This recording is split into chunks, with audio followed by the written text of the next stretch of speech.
En la agricultura uruguaya, las últimas semanas vienen cargadas de ansiedad e incertidumbre. ¿Qué pasa?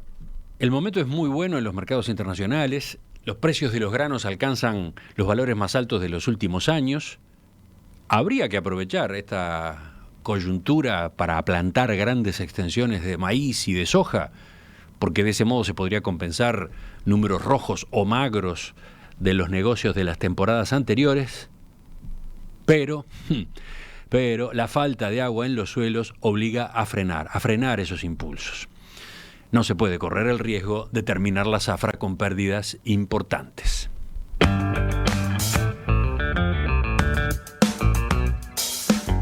La decisión obviamente está en las manos de los productores agrícolas, pero lo que pase en el sector en estos próximos días, para un lado o para el otro, tendrá su impacto en muchas otras empresas, en cantidad de trabajadores e indirectamente también en la marcha de la economía nacional en su conjunto. Por eso creo conviene conocer por dentro este momento, estos días tan particulares que se están viviendo en el campo de nuestro país. Seguramente desde la ciudad no lo vivimos así, no lo palpamos de manera clara. Entonces vamos a conversar a partir de este momento con el productor Gabriel Carballal, socio en Ecocampo, administrador de otros emprendimientos agropecuarios. Ya ha participado otras veces en el programa. Gabriel, buen día, es un gusto reencontrarte. Buen día, Emiliano, ¿cómo estás? Te estoy viendo perfectamente, además estamos en la emisión en video en la que ustedes van a poder observar dentro de un rato algunas imágenes muy ilustrativas de lo que vamos a charlar. Te estoy viendo, decía, ¿estás en tu casa? ¿Dónde? ¿En Tacuarembó? En Tacuarembó, en este momento en Tacuarembó, exactamente. ¿Cómo está el tiempo por ahí? Soleado, muy lindo. Ayer hubo algún chaparrón muy mínimo, pero bueno, refrescó un poco. La verdad que está muy agradable hoy aquí. Refrescar ya es algo, por lo menos. Sí, esta es una ciudad que está acostumbrada a temperaturas bien elevadas, así que la verdad que hoy está precioso. ¿Y qué zonas del país son aquellas que tú recorres habitualmente, donde están los desarrollos agrícolas en los que trabajas? Y bueno, yo estoy concentrado en lo que sería el este de Soriano, noreste de Soriano, en Flores, también hacia el norte, y en el sur de Río Negro. Esa es la zona donde me muevo hoy por hoy. Después tenemos conocimiento, sí, de muchos otros lugares del país, porque vamos y venimos continuamente desde aquí. Así que tengo una visión bastante amplia de lo que es el Uruguay rural hoy por hoy. Sí. ¿Y estás en agricultura y también en ganadería? Exacto. Básicamente agricultura, pero también con una pata en la ganadería e intentando incrementar esa producción de a poquito. Bueno, otra información importante en el arranque de esta conversación. Precios. Hablemos de los precios internacionales de los granos que exporta nuestro país.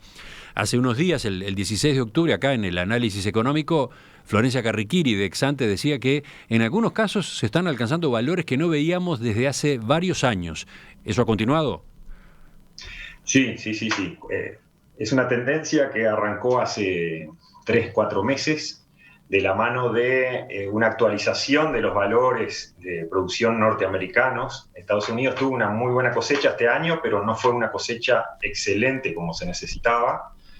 Primero, contextualizar. La producción agrícola global, sobre todo de soja, se da en dos lugares, en dos regiones importantes en el mundo. Estados Unidos y Canadá como una región y el Mercosur como otra región. En esas dos regiones se produce la gran mayoría de la soja del mundo, ¿verdad? Entonces, para mantener precios bajos, como veníamos teniendo, se necesitaban muy buenas producciones en las dos regiones. Bueno, se da la situación puntual de que Estados Unidos no tiene una excelente cosecha, como se necesitaba, y a continuación, Brasil, que arranca a sembrar en agosto-septiembre, arranca con una sequía muy grande y con un avance muy lento de la siembra, con lo cual se hipoteca la producción de lo que se llama 2021 de los cultivos soja y maíz, y eso hace que los precios empiecen una disparada, un rally, como se le llama. Bueno, hasta hoy se mantiene eso. Para poner en contexto, para poner en perspectiva, el año pasado la soja se terminó vendiendo un promedio de más o menos $310 por tonelada. Hoy por el mismo producto se podría lograr $420 por tonelada. Es decir, que estamos hablando de un incremento porcentual impresionante. Sí. ¿Y cómo es ese precio con el precio pico, el que hubo hace unos años, antes de que se produjera la caída, ese que provocó el boom en su momento acá en Uruguay, en la soja? Y mirá, el pico de precios se dio por allá por 2012. Hubieron dos picos. No sé si te acordás que una crisis en 2008, Sí. los granos enseguida recuperaron la tendencia alcista y en 2010 prácticamente ya estaban a valores récord nuevamente. En 2012 se da el pico de precio que en la Bolsa de Comercio de Chicago, que es la referencia que utilizamos nosotros acá en Uruguay, llegó a ser de más de $600 la tonelada. Traducido al Uruguay, ese valor, Uruguay tiene descuentos con respecto al valor de la Bolsa de Comercio de Chicago normalmente. En Uruguay los picos de precio anduvieron en $525 por tonelada aproximadamente. Todavía estamos lejos de ese valor, estamos $100 por debajo, pero ¿qué fue lo que pasó en ese momento? Algo parecido a hoy. Había una relación stock-consumo muy baja, a lo que se le suma que Estados Unidos entra en un año de sequía impresionante. Entonces, claro, se alinearon los planetas y el precio llegó a esos techos. Hoy estamos con valores de soja y de maíz muy buenos si consideramos la serie de los últimos 10 años.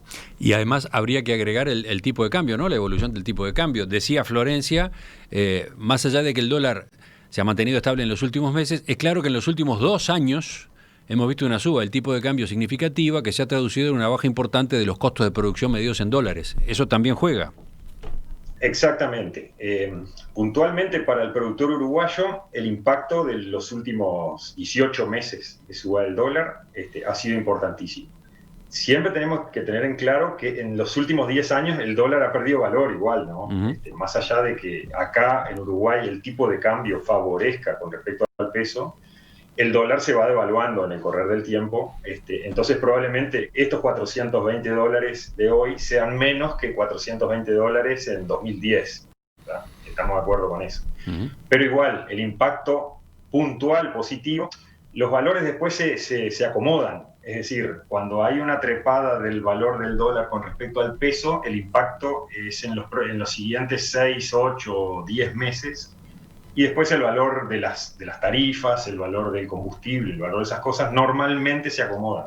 Por suerte, venimos en una racha de valores mantenidos o contenidos que nos viene ayudando de forma importante en los números, ¿verdad?, de las empresas rurales. Bueno, vayamos ahora a ubicar estas fechas en el ciclo anual de la agricultura. Estamos en etapa de cosecha de cultivos de invierno, ¿no?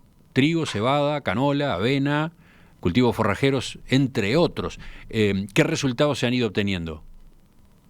Ahí está. El cultivo de invierno se siembra normalmente entre mayo y junio y se cosecha en noviembre y diciembre. O sea que estamos en plena cosecha de cultivos de invierno. Este invierno, no sé si se percibió ahí en Montevideo, fue un invierno muy frío, pero muy frío, y relativamente seco. Bueno, eso a los cultivos de invierno mayormente les hace muy bien. ¿Por qué? Porque hay menos enfermedades, porque se alargan los periodos de crecimiento y de llenado de grano. Eso hace que uno pueda tener más kilos por hectárea de la mano de granos más grandes, ¿verdad? En esta etapa estamos cosechando los resultados, recién estamos en etapas iniciales de cosecha. El centro de la cosecha se va a dar el 1 de diciembre o más o menos por ahí, pero ya estamos avisorando rendimientos que según la zona del Uruguay son muy buenos o son promedio. ¿Por qué digo esto? Porque hubieron zonas, pensando desde el Río Negro hacia el norte, Yum, Paysandú, zonas productivas muy importantes del Uruguay, donde en septiembre y en octubre prácticamente no llovió nada. O sea que ya están sufriendo esta sequía desde hace 2 meses y medio, 3 meses. Bueno, eso resintió la producción de estos cultivos de invierno y ahí los resultados en promedios de rendimiento son promedio, no son nada espectacular. Si nos vamos desde el Río Negro hacia el sur, y cuanto más hacia el sur mejor, las lluvias fueron prácticamente perfectas y se están viendo resultados en promedios de rendimiento bastante por encima de la media, te diría que muy cercanos al récord histórico en cultivos de trigo y cebada específicamente. Podemos ir poniendo en todo caso en la emisión en video algunas fotos para que quien está siguiendo por ahí el programa se ubique, ¿no? Se ambiente, se coloque en el tipo de cultivos de los que estamos hablando. En resumen, entonces, con respecto a esta trilla, ¿qué es lo que deja? Y bueno, probablemente vamos a tener un poco más de rendimiento que los años anteriores, porque en el acumulado la gran mayoría de la agricultura de cereales de invierno se hace al sur del Río Negro. Se concentra mucho en Soriano, en Colonia, en San José, en Flores. O sea que vamos a tener más rendimiento por hectárea. El tema, que es lo que resta ver, es la calidad de esos granos, porque no hay que olvidarse que un grano no es solo kilos por hectárea lo que nosotros vendemos, sino que también vendemos calidad. Y ahí entran algunas discusiones respecto del nivel de proteína que puede tener un grano, el calibre, ¿verdad? Hay granos que tienen que estar por encima de cierto calibre para que sirvan. La cantidad de hongos o toxinas que puedan llegar a tener. Este año no va a existir ese problema porque nuevamente fue un año seco y eso pasa en años muy húmedos. Pero bueno, son todos datos de calidad que se les hace a los cultivos para saber que, más allá de que uno haya cosechado trigo, saber si ese trigo es apto para panificación o tiene que ir como un cultivo forrajero para consumo animal. Y lo mismo con la cebada, si sirve para malteo, para hacer cerveza o no. Uh-huh. Bueno, enseguida vamos a hablar de siembras, vamos a hablar de los cultivos de verano, pero para terminar esta parte, la tierra en la que se hace ahora la cosecha, ¿qué destino tiene? ¿Qué pasa con esas tierras ahora, inmediatamente? Y en un 95% esos cultivos de invierno se levantan, se cosechan y automáticamente se siembra encima de ellos un cultivo que nosotros le llamamos cultivo de segunda, porque viene detrás de un cultivo de invierno, que puede ser soja, maíz, sorgo, girasol, cualquier variedad de esas. Y se saca un segundo cultivo al mismo potrero que normalmente es de inferior rendimiento que si hiciésemos un cultivo solo, ¿verdad? Uh-huh. Son las dos situaciones en las que el productor trabaja cuando hace agricultura. O cultivo de primera, que es solamente voy a plantar un maíz, solamente voy a plantar una soja, o doble cultivo. Primero hago un trigo y enseguida que levanto el trigo hago un maíz o una soja. Yo sé que voy a sacar menos kilos por hectárea de maíz o de soja porque lo estoy plantando muy tarde, pero a veces con el doble cultivo minimizo el riesgo un poco y incremento el retorno. Enseguida retomamos la entrevista con Gabriel Carballal. Vamos a detenernos ahora sí en lo que está pasando con la siembra, con los cultivos de verano. ¿Qué oportunidad hay por delante y qué pasa con ella, teniendo en cuenta el clima que se ha complicado? Estoy mirando los mensajes de los oyentes mientras corre la pausa y, por ejemplo, me encuentro con este que manda Raúl, que dice sobre la entrevista: qué interesante ese mundo. Si no está en los programas de estudio, habría que incluirlo. Bueno, me alegro, Raúl, que esta nota te resulte, digamos, esclarecedora, que te aporte datos que no tenías. Es bueno saber que en el público más urbano, una temática como esta, que habitualmente no está en la agenda, llama la atención. Está abierta entonces toda la discusión sobre cómo se hace para integrar mejor las culturas de la ciudad y del campo. Pero vamos a seguir.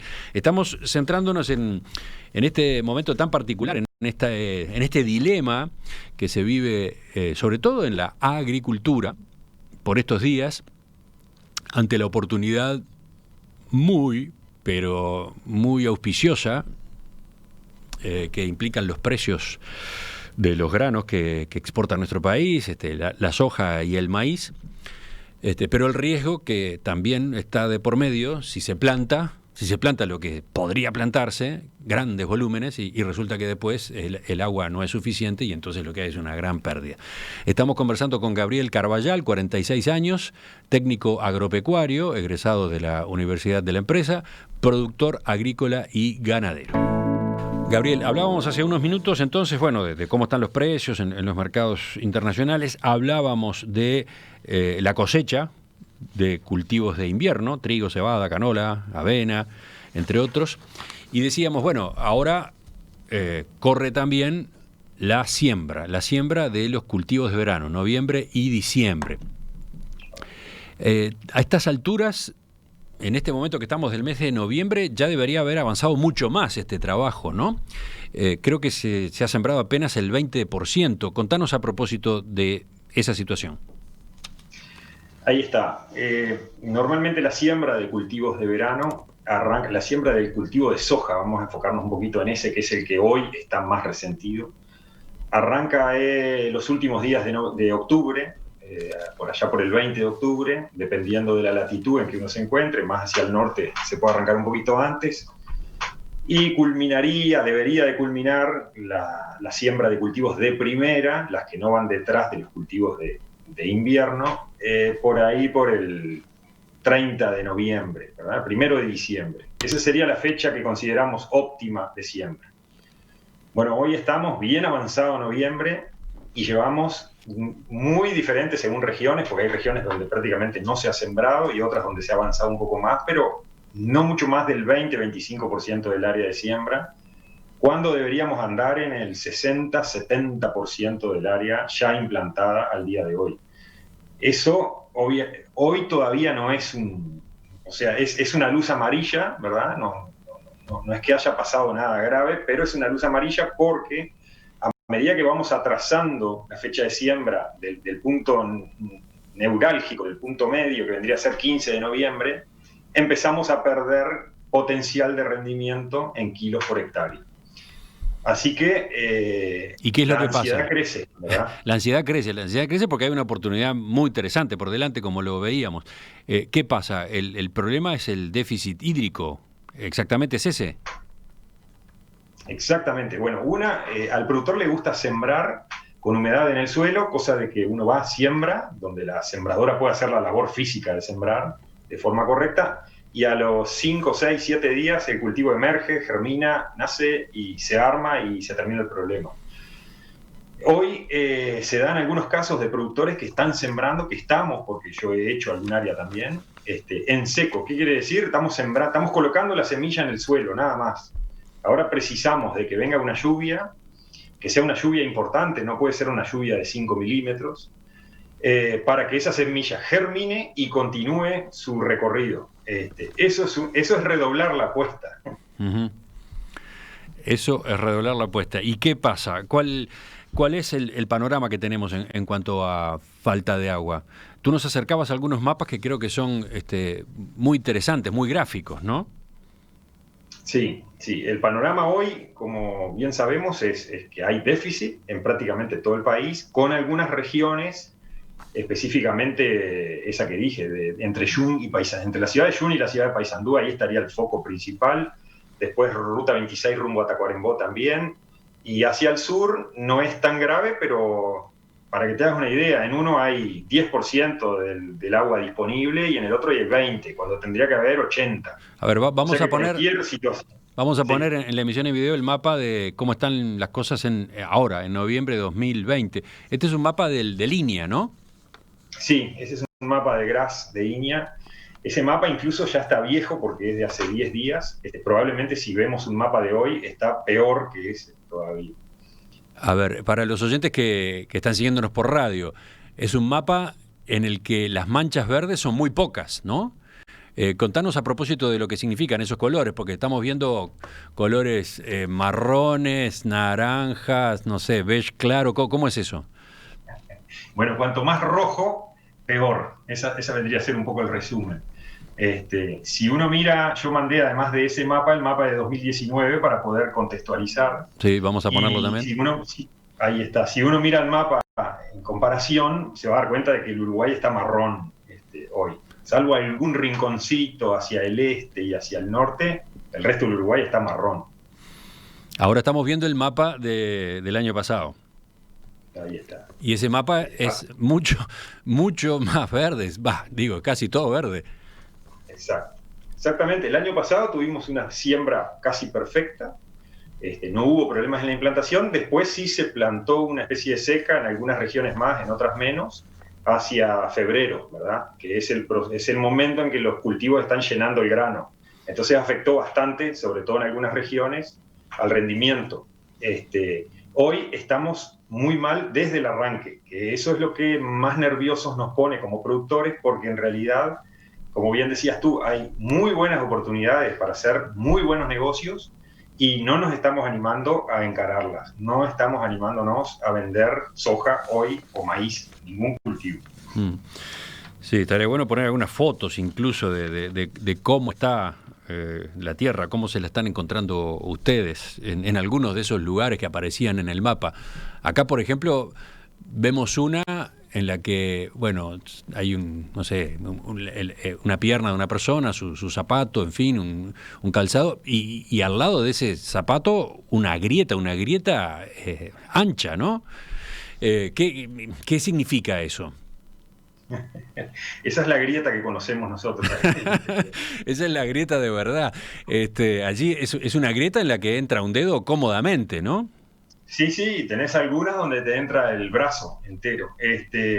Eso es porque el cultivo que todavía está presente o el forraje, se encuentran esas grietas en todos los campos, está traccionando del agua, ¿verdad? Las raíces de los cultivos tienen una habilidad impresionante para tomar agua del suelo, aun cuando queda muy poca, y llega un momento en que la tracción se hace tan fuerte que empiezan a correr el suelo, literalmente, como se ve ahí.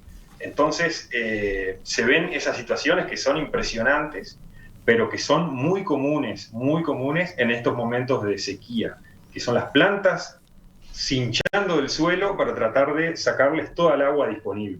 Uh-huh. Ese es el panorama y no es una cosa excepcional eso que vemos en esas fotos. Bueno, se da en estos años de sequía. No, pero digo, hoy en el territorio. No, hoy te diría que eso es la gran mayoría de los casos. Uh-huh. Es la gran mayoría de los casos. Cuando, por otro lado, ustedes están pensando en que en este cultivo de verano, en esta zafra de los cultivos de verano, se podría llegar a aumentar la superficie tanto de soja como de maíz en comparación con años anteriores. Sí, cuando empieza el rally de precios, Uruguay iba en camino a 1 millón de hectáreas de soja y 170.000 hectáreas de maíz aproximadamente. No hay que aclarar nada, que la soja es el que mueve la economía de la agricultura, ¿no? Bueno, después que empieza a subir, arrancamos con un promedio de precios de 320, 330 dólares y en un mes llegamos a 350 y en el mes siguiente llegamos a 380. Bueno, ahí muchos campos que no estaban destinados a la agricultura, entraron con la idea de hacer agricultura. De hecho, se ven muchas praderas, que eran praderas viejas probablemente, que están prontas para sembrarse. Probablemente tengamos un incremento de entre un 5 y un 10%. Esa era la intención, ¿verdad? Hoy está en entredicho ese valor por esta situación, pero yo, para ponerte en contexto, para lograr el equilibrio en una hectárea de soja el año pasado se precisaban más o menos 2.600 kilos por hectárea. ¿Qué quiere decir hoy equilibrio? Se precisan menos de 2.000. ¿Qué quiere decir equilibrio? A ver, aclaremos eso. Equilibrio es pagar todos los costos, es decir, los costos referentes a la agricultura en esa hectárea, semillas, fertilizantes, labores, renta, impuestos, todo lo que se precise para llegar al cero, ¿verdad? Entonces, ¿cómo eran los números? 2.600 en 2019 y ahora estamos hablando de un potencial de menos de 2.000, o ponerle 2.000 kilos por hectárea para hacer un número redondo. Entonces, con esos valores, el promedio de rendimiento de soja en Uruguay ronda los 2.300, 2.400 kilos por hectárea en soja de primera. Con esos valores, el productor dijo, es el primer año en los últimos 5 o 6 donde voy a poder plantar sabiendo de que si no viene una hecatombe, voy a hacer dinero. En los otros dependías mucho del clima, del mercado, de alguna situación puntual. Hoy podíamos llegar a plantar sabiendo que podíamos tener retorno casi cierto. Y bueno, de ahí viene la ansiedad y el desespero que hay hoy. Eh, Están teniendo que frenar, están teniendo que esperar. Está puesta la pausa, digamos, ¿no? Sí, sí, se puso pausa desde hace 15 días. No llovió nunca nada en ningún lado. Ayer hubieron algunas precipitaciones muy, muy puntuales, como pasa en verano, que de repente viene una nube y se para arriba tuyo y te caen 50 milímetros y al vecino que está a 3 cuadras de distancia no le llueve. Y bueno, en esa situación estamos hoy esperando algún pronóstico muy certero de lluvia como para sembrar algo en seco, o sea, sembrar y esperar que llueva, o esperar a que llueva efectivamente y salir sembrando con toda la furia, porque ya sabemos que venimos muy atrasados. Enseguida quiero saber qué caminos tienen por delante, en un caso y en el otro. Pero me gustaría agregar para terminar otro detalle que me imagino que muchos oyentes no tienen, que es que ha habido incendios, ¿no? En estas semanas de déficit hídrico, con mucha seca, con viento, con baja humedad relativa, otra de las notas ha sido los fuegos. Sí, sí, es impresionante la cantidad que hay, que hace tiempo que no se veían. ¿Qué pasa? Hay Tenemos muy algunas baja fotos humedad de eso también. relativa. No han habido temperaturas muy tremendas, pero sí ha habido muy baja humedad relativa y eso hace que cualquier chispa, cualquier cosa que pueda promover un incendio lo termina generando. Encima estamos trabajando con maquinaria en los campos están que son una yesca y estamos trabajando con tractores, con sembradoras, con cosechadoras, con enfardadoras. Esas máquinas se calientan mucho cuando están trabajando, levantan temperatura, hay mucho rozamiento, sobre todo en una cosechadora, y cualquier cosa que pueda pasar mal va a pasar si uno no tiene recaudos de limpiar y tener muy prolijas las máquinas y todo en funcionamiento, puede llegar a ver, y de hecho es lo que ha pasado. Pero Han perdón, habido grandes incendios que además son muy difíciles de controlar. Esa es la otra diferencia. En un año normal se puede prender fuego una máquina, pero muy rápidamente lo controlás porque no hay tanta humedad y el suelo está más verde. Hoy que está todo muy seco, se desata un incendio y te quema 500 hectáreas en un rato. pero a ver, si entiendo bien, se prende fuego la máquina para empezar. Sí, sí. Estamos hablando de máquina. Normalmente los incendios arrancan en las máquinas. Tengo reportes de por lo menos 3 o 4 cosechadoras en los últimos 5 o 6 días y enfardadoras también, que se han prendido fuego. Se prende todo, máquina, tractor, todo, y el cultivo y todo lo que había alrededor. Estamos hablando de equipos carísimos. Y bueno, depende, pero hay cosechadoras, por ejemplo, que valen $400.000, así que sí, sí, ¿Y, es un y, riesgo impresionante. y qué pasa con esa máquina si se prende fuego? Normalmente está todo asegurado, todo el equipo agrícola está asegurado, y bueno, más allá del dolor de la pérdida y del tiempo que se pierde y de algún valor por el rastrojo o por el cultivo que se está prendiendo, se recuperaría la parte física, o sea, la inversión se podría recuperar en su gran medida. Ujú. Pero después está el deterioro, la destrucción de la propia plantación, ¿no? Y seguro, lo peor es eso. Se prende fuego una cosechadora y hay un seguro que lo cubre. Se prende fuego el cultivo y más allá de que hay un seguro que lo cubre también, nunca la cobertura llega al total de lo que se pierde. Entonces, no, y la desazón de una persona viendo prenderse fuego su máquina no tiene punto de comparación. Enseguida, en la última parte de la entrevista, entre otras cosas vamos a hablar de seguros, pero sobre todo quiero conocer qué alternativas hay, ¿no? Si efectivamente sigue sin llover o sin llover lo necesario, ¿qué pasa con esa oportunidad que está picando? ¿Cómo se manejan ustedes y qué impacto puede tener eso, ¿no? ¿De acuerdo? Enseguida. Gabriel, a propósito de lo que recién mencionábamos, lo que tú explicabas de que en esta situación de déficit hídrico, de falta de lluvias, llegan a producirse incendios que a su vez se originan muchas veces en la máquina, en una cosechadora que se prende fuego. Dice uno de nuestros oyentes que no todos los equipos están asegurados. Hay productores, señala Alejandro, que a veces no pueden asegurar porque no les dan los costos. ¿Pasa eso por el tamaño de los productores chicos que no aseguran? Mirá, sí estoy de acuerdo en que no todos los equipos están asegurados, porque hay gente que no asegura. el costo del seguro, de un seguro de maquinaria, está bueno averiguar, porque uno a veces se piensa que como el valor del equipo es tremendamente caro, el seguro va a ser muy caro también. Los seguros no son para nada caros, pero para nada caros. Y a mi entender debería haber una especie de SOA de maquinaria, porque realmente el riesgo no solamente son los incendios, ahora estamos hablando de los incendios, pero bien sabemos que la maquinaria anda en la ruta, muy comúnmente, claro. y anda en las mismas rutas donde andan autos.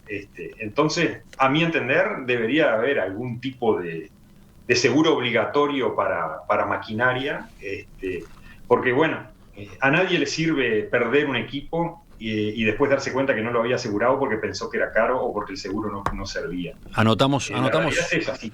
Hay equipos sin asegurarse, pero no creo que sea por el costo. Anotamos otro tema entonces, otra asignatura pendiente.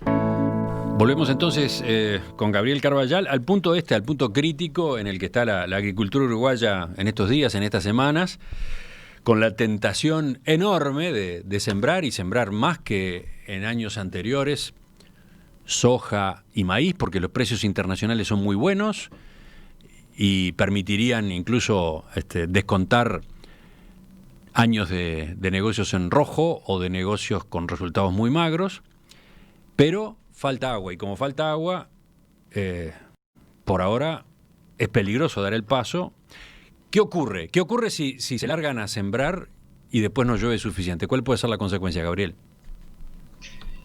Bueno, hay tres posibilidades. Una es que se siembre en seco y nazca todo y nos matamos de la risa. Dentro de 2 meses vamos a estar contando esto como una anécdota. La segunda posibilidad es que se siembre y llueva muy poco, 5 milímetros, 7 milímetros. ¿Eso qué es lo que genera? Que el grano que quedó sembrado en el suelo germina, ¿verdad? Y nace, llega a nacer, pero que después no tiene humedad suficiente para continuar. Entonces se muere. Ahí tenés la pérdida total del cultivo. Y bueno, ahí no tenés suerte. La tercera posibilidad es que se siembre, que no llueva, ¿verdad? Por 1 mes, y el grano normalmente, si no hay muchos insectos en el suelo con mucha hambre, queda ahí en el suelo y el día que llueva nace. Obviamente, si los cultivos van a nacer el 1 de febrero, tampoco nos va a servir porque no les va a dar el tiempo para completar el ciclo. Pero bueno, siempre tenés esa posibilidad. Siempre que vas a sembrar en seco, sabés que es una timba, como que estuvieras en el casino y pusieras un pleno, ¿viste? Pero bueno, hay parte del área que algunos productores toman la decisión de apostarla de esa forma, como para por lo menos ir avanzando en algo. Pero el resultado puede ser entonces que una pérdida grande. Sí, el resultado puede ser muy bueno, puede ser neutro o puede ser malísimo. El problema es, siempre que uno va a arriesgar algo, tiene que ponerle valor a lo que está arriesgando. Acá, ¿qué es lo que estamos arriesgando? La semilla y la labor de siembra, básicamente. Y esas dos cosas suman, y ponele $100 por hectárea. En el paquete de costos que tiene un cultivo, tanto de soja como maíz, eso es un 10%. Entonces, bueno, para alguna parte del área puede estar bueno hacerlo, siempre que uno esté convencido de lo que está haciendo, claramente, ¿no? Porque el nivel de riesgo no es tan alevoso. Y la posibilidad de éxito puede ser interesante, pero estas consideraciones normalmente no las estamos analizando porque venimos con situaciones normales. Pasa que este año es realmente extremo. En algunas regiones del Uruguay prácticamente no llueve desde agosto. Entonces es realmente extremo y te llevan a resoluciones extremas. ¿Cuántos días de margen quedan? ¿Cuántos tiempos todavía hay disponible para resolver? Para una siembra en periodo óptimo todavía tenemos 10, 15 días. A partir de eso se puede seguir sembrando. Uruguay, en la latitud que estábamos, si no hela temprano, podría estar sembrando hasta el 15 de enero sin problemas.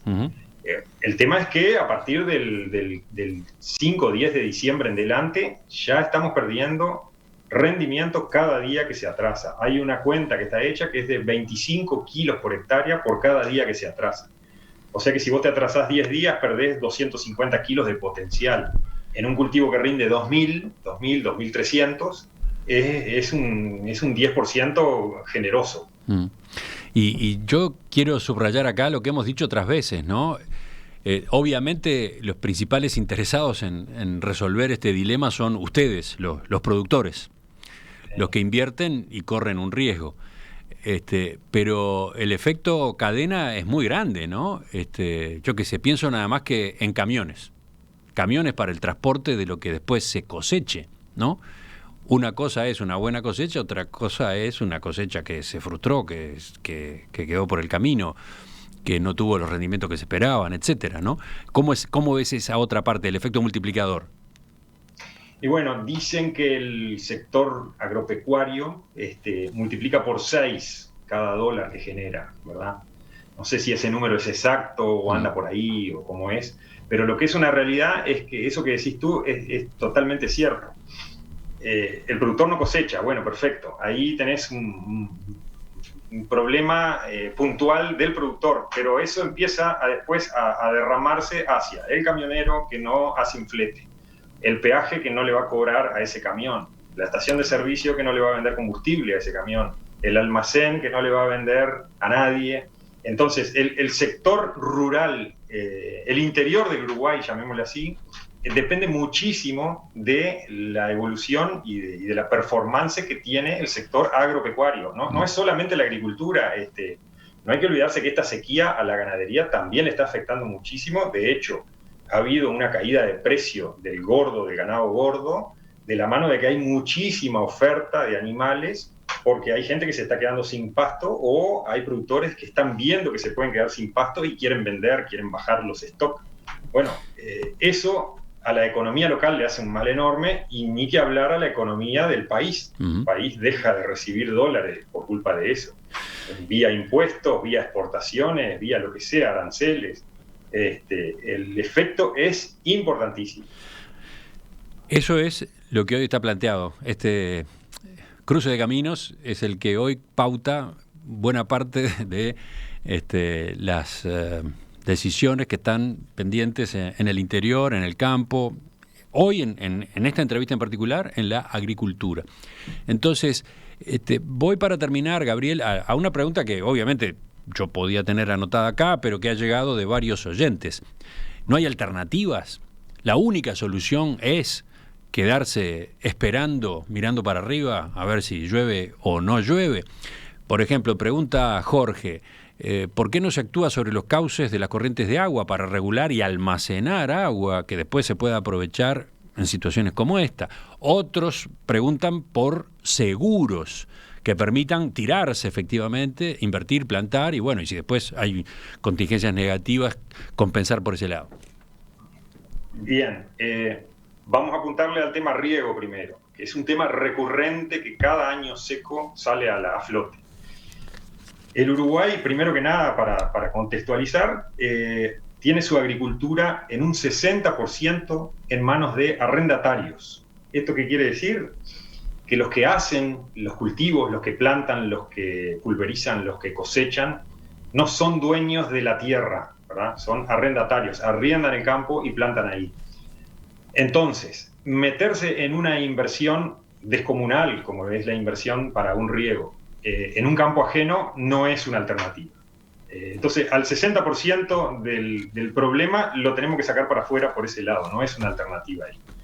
El otro 40% podría hacerlo, ¿por qué? Porque lo hace en su campo. Entonces, pensando en un año seco, hacemos la inversión y regamos en los años secos, y en los años muy llovedores no regamos nada. ¿Qué es lo que pasa ahí? El costo de regar una hectárea, esto es almacenar el agua, conducirla hacia el medio de riego, que puede ser un pivot de riego, puede ser un cañón, puede ser riego por gravedad, regar efectivamente, el costo de eso, de toda esa labor, es muy elevado. Entonces, aquel que está por decidirse entre hacer eso y por otro lado poder comprar un campo, normalmente termina comprando más tierra antes que regar. Esta misma dicotomía la teníamos hace 30, 40 años con las praderas. Hacer una pradera en Uruguay costaba media hectárea. Entonces, aquel que iba a hacer una pradera decía, pero en lugar de hacer una pradera me compro media hectárea más y ya está. Bueno, esto es lo mismo. Son sistemas de ayuda impresionantes en estos momentos. En los momentos en que llueve mucho probablemente no se usen, pero tienen un costo todavía muy elevado. Para que esto sea una realidad, tendría que haber algún sistema de promoción muy importante. En los países donde el riego es una realidad y es importante, es porque los gobiernos lo tomaron como una decisión particular, personal, gubernamental, de promover el riego y de hacerlo funcionar. Pero eso es lo que ha pasado. herramientas como la de la ley de riego, esa que ha sido tan discutida, ¿cómo ayudarían? La ley de riego lo que hace es regular en el tema de los almacenajes y el uso del agua, pero no genera ninguna promoción. O sea, eso en sí es una promoción, pero no es ningún tipo de promoción de ayuda vía, yo qué sé, créditos de larguísimo plazo con muy poco interés o sin interés. Si el país quiere que se haga riego, tiene que pensar en apuntar en algo de eso. Mientras tanto, las inversiones en riego, que sí se hacen, hay muchos productores que las hacen, son puntuales y no cubren grandes áreas, ¿verdad? Eso en lo que al riego. Si querés pasamos a la parte del seguro, que Sí. yo lo veo como algo bastante más interesante. A ver, ¿qué puede mejorarse en materia de seguros en Uruguay? Bueno, el seguro, en Uruguay prácticamente no existía seguro contra el déficit hídrico. El Banco de Seguros tenía un seguro, pero era bastante inoperante por la forma de funcionar y en muchísimos casos no pagaba. Aún habiendo sequía en un campo, como tomaba el registro pluviométrico de la seccional policial más cercana y las seccionales policiales no abundan, no era representativo. Entonces se lanzó y el productor prácticamente no lo usó. Ahora se está trabajando en un seguro un poco diferente, que toma muchísimo como base el seguro norteamericano, donde se analiza productor a productor, ¿verdad? Si el productor es bueno produciendo, si el campo donde planta es bueno, si los suelos que utiliza son buenos o no, si es eficiente en sus labores, etc. Entonces cubre el potencial de rendimiento que tendría ese productor ante cualquier riesgo, granizo, incendio, sequía, viento. Entonces ese seguro, ¿qué es lo que nos permite? Que si viene un año bueno, uno paga el seguro, paga la prima del seguro, no lo utiliza y santo remedio. Pero si viene un año malo, uno pagó esa prima del seguro, pero tiene un retorno por ese lado. Es una forma de darle resiliencia al sistema, ¿verdad? Donde en los años buenos el ingreso viene por el lado de la producción efectivamente y en los años malos, como el ingreso podría venir por el lado de los seguros. El productor hoy está arriesgando entre 600 y $1.000 por hectárea, ya sea soja, maíz, ya sea el cultivo que sea, para plantar una hectárea de tierra. Es un riesgo impresionante en relación al retorno que hay, ¿verdad? Un retorno de un año bueno en Uruguay no pasa los $150 por hectárea. En un año malo da cero y en un año malísimo como te puede dar una pérdida de $200, $300 por hectárea. Entonces tener una herramienta que te permita por lo menos asegurar tus costos, nadie pide asegurar el ingreso potencial, sino los costos, te permite actuar de forma distinta. ¿Y de qué depende entonces que se instrumente ese tipo de seguros? Que la mayor cantidad de productores posible lo utilice. Los seguros funcionan bien cuando se masifican. Cuando el seguro lo toman 1, 2 o 5 productores, nunca va a funcionar bien. Cuando lo toma un rango muy amplio, la misma dispersión geográfica hace de que algunos tengan problemas y otros no. Entonces las compañías de seguro en algunos lugares van a tener que pagar y en otros van a cobrar. Sería clave que el seguro se masifique lo más posible. Se está trabajando muy bien. Está el Banco de Seguros como ente estatal y están varias compañías de seguros privadas trabajando en eso. Se le hizo mucho hincapié a este tema, pero bueno, estamos en el arranque. Yo creo que es fundamental masificarlo. Gabriel Carballal, técnico agropecuario, productor agrícola ganadero, todavía instalado ahora en Tacuarembó en su casa, pero en cualquier momento saliendo a recorrer, ¿no? ¿Te vas para dónde? Sí, estoy ahora en la tarde saliendo rumbo al litoral de nuevo. Bueno, te agradezco la participación esta mañana. Creo que el panorama ha sido claro, interesante, variado en cuanto a información y en cuanto a puntos que quedan pendientes, ¿no? Volvemos a conversar dentro de unos días, cuando se sepa si se resolvió o no se resolvió, para qué lado fueron ustedes, si plantan o no plantan y cuánto plantan, ¿de acuerdo? Perfecto, cómo no, Emiliano, encantado de la vida y muchísimas gracias por el llamado. Hasta pronto. Ya volvemos con otros temas en La Tertulia, la mesa de los jueves.